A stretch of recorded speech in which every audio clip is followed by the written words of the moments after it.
చెప్పినటువంటి దేవుడు, సెలవిచ్చినటువంటి దేవుడు యాకోబు యొక్క జీవితంలో తప్పకుండా మేలు చేశాడు. ఏ మేలు చేశాడు యాకోబు యొక్క జీవితంలో అనేది చూస్తే గన ఈ యొక్క కుటుంబంలో కూడా దేవుడు అక్షరాలు అవే మేలులు చేస్తూ వచ్చినాయి.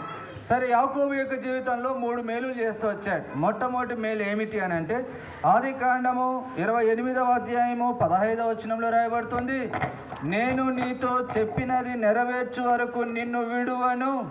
కనుక యేసుక్రీస్తు ప్రభువారు చేసే మేలు ఏమిటి అని అంటే నేను నిన్ను విడిచిపెట్టను. ఈ లోకంలో ప్రతి మనిషి కూడా ఏదో ఒక సమయంలో విడిచిపెట్టేవాడే.